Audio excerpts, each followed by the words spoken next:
Welcome to Tape Talk. I'm Steel Chambers, and there's no real way of explaining just how incredible this Fiesta Bowl was other than just showing you. So let's break down how the Miami Hurricanes were able to survive a heavyweight bout and defeat the Ole Miss Rebels in what's probably going to be considered the best game of the entire year. So pull up the tape. Miami's game plan wasn't a secret coming out to start. They wanted to get after Chambliss and hit him as much as possible, and Corey Heatherman found plenty of ways to get that done. They're showing a mugged-up linebacker looking the A-gap, and Ole Miss is going to base one of them with the center and have the running back pick up the other.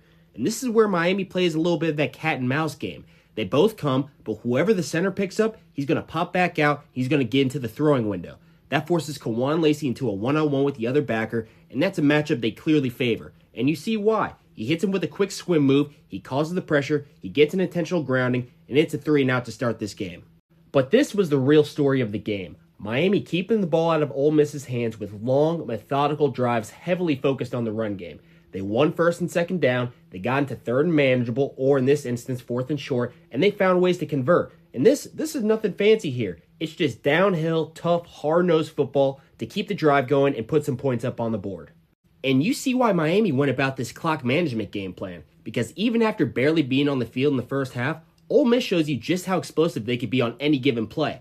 They line up in an FIB formation or formation into the boundary, and they stretch this Miami defense. They force this linebacker to midpoint the receiver, and it leaves the box a little thin. And this is how offenses like to operate. It's all a numbers game. If you've only got 6 guys in the box and they have 6 blockers, that's advantage to the Rebels. So they run a duo insert scheme with the center and guard working up to the linebacker, and the tight end is going to sift across and insert into the line and block the down safety.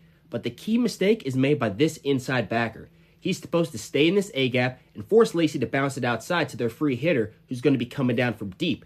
But he overplays his gap, he gives Lacey a crease, and 73 yards and a tweaked hammy later, the Rebels find themselves on the board. What's the best way to stop a high-powered offense? Don't even let them touch the ball. Miami played keep away all game, but especially on this 15-play drive where they continued to convert on third downs.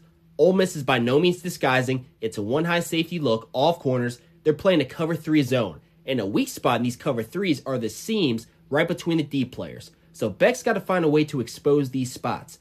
You've got to stack up top, and they're going to run a switch release and have this tight end come from across the field on an over route right underneath these deep defenders. But this is right where the hook player is supposed to be. So Beck's got to manipulate him with his eyes. He looks to the right, and with Malachi Toney in the slot, it stops the hook defender right in his tracks, and he doesn't gain any depth on his drop. Then he calmly works to the over route. He delivers a strike to Elijah Lofton, and he's able to take a big hit and secure the catch for the first down. And without a second thought, they get right back to their run game, and they punch it in for the Miami touchdown. This Ole Miss offense got things going with quick throws and some Miami penalties, so Corey Heatherman has to dial up another pressure to get in Chambliss' face. They're showing an all-out 7-man up in the line of scrimmage, and they get Ole Miss to slide to the right, but then they end up popping everyone from the right. So you've got 3 guys blocking 1 D lineman. But Kawan Lacey, he comes across and he makes it a 3-for-3 block, but on the inside, they're going to run a tech stunt. This is where the interior D lineman is going to rush upfield, take both blocks, and the end's going to wrap around inside. And it's a play Miami loves. They ran it a couple times against Ohio State for sacks, and they run it again here. Ruben Bain forces Chambliss out the pocket. He has to throw it away, and it's a third down stop, and they hold him to a field goal. You keep this Ole Miss defense on the field for enough plays and wear them down, sooner or later they're going to make mistakes, and that's just math. More plays equals more opportunities for busted coverages, and that's exactly what Miami takes advantage of here. It's a cover 3, but look at the safety who's supposed to be playing the middle of the field. He's the deep player, but he's driving on this dig route, not knowing what's coming in from behind him. And this is what a lot of defenses call taking the cheese. You get something enticing in front of you, you're thinking maybe I can go out and make a play, but it turns out the offense has you in a trap, and they've got you beat deep. So the safety takes the cheese. Carson Beck has all the time in the world, with Ole Miss only rushing 3 guys and dropping 8. So he takes his time, he rolls to his right, and he bombs it down the field to Keelan Arian for the Miami touchdown. Football's all about making adjustments. Ole Miss struggled with their drop 8 looks, so they brought some pressures at the end of the half, and they had a little bit of success. But this is a game of chess, and what Ole Miss saw work with those blitzes, Miami saw the same thing and had a counter ready for him.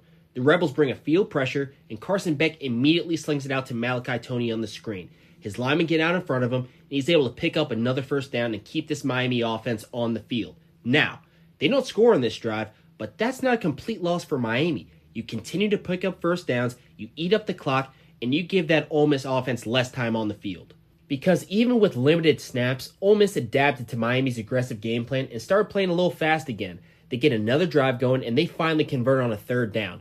It's a heavy blitz with the safety and backer coming, and then they're also going to pop a down backer into the hash window, and it looks perfect. Keontae Scott is free off the edge, there's a man in the throw window, but it's still not enough. With this popper coming from the line of scrimmage, his eyes are glued on the QB the whole time, and he never adjusts to the slant coming in from behind him. So Chambliss, he holds firm in the pocket, he waits for the receiver to clear the defender, and he delivers a strike on the seam while also taking a shot in the back. Pair that with some more Miami penalties, and Ole Miss, just giving this defense a much-needed break, they take the lead with a field goal. You want to talk about a response from Miami? They march right back down the field, and they continue to let their playmakers work. They motion Malachi Toney over, and there's no real adjustment in the back end. There's some communication, but no one really goes to press the point, and that's easy money for Miami. They bring a false puller around, they get the linebackers think and run, and then they throw it out to Toney for another screen.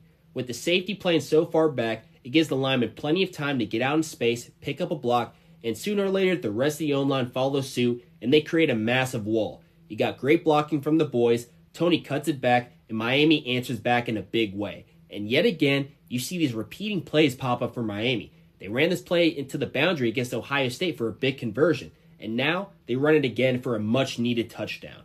Ole Miss continued to find their groove late in this game, and their offense looked unstoppable. We also continue to see these offenses just wash and repeat these successful plays in different looks. I mean, Ole Miss ran this play twice already, and they run it again for a touchdown. It's a scissors concept where the outside receiver is going to run a post, and the tight end is going to run a slightly more shallow corner route, and Chambliss is going to read this deep field player.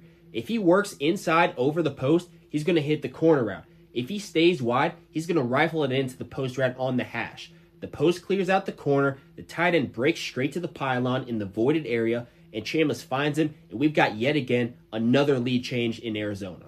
This drive is why Miami's playing for a national championship, because this wasn't in the game plan. They wanted to get up on Ole Miss, they wanted to run the ball and burn the clock. But the Rebels are able to put up some points, and now you're in a spot where Carson Beck and this offense, they got to go out and make some plays. And these men didn't blink. It's 3rd and long, and I'm not sure if Ole Miss is in some kind of split field coverage with man to the boundary and then maybe a 2 deep, or if it's quarters and the safety should be playing flat-footed and take this in-breaker. But either way, it's not what I want to show. Let's take a look at Malachi Toney and what he does to these underneath defenders.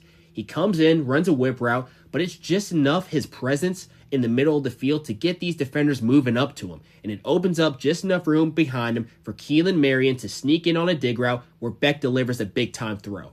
24 seconds in the game, if you're Miami, you want this ball going to your number one playmaker. Line up in a bunch set at the top, and they're going to clear it out with these receivers and have Toney on a one-on-one matchup in this man coverage. He runs an option route, which is basically where you can choose to either break inside or outside. He decides to break it inside, but there's a low rack guy there, and there's no room to throw it. So Miami, they go into a scramble drill, the defense starts plastering, everyone's flooding the right part of the end zone, and as Beck's maneuvering in the pocket, he looks to his left and he sees the motherland. It's nothing but green grass, fans screaming their heads off, and a ticket to the national championship as he crosses that line and delivers a life-altering performance. And with one more stop, the Miami Hurricanes win what might go down as one of the best Fiesta Bowls in recent memory.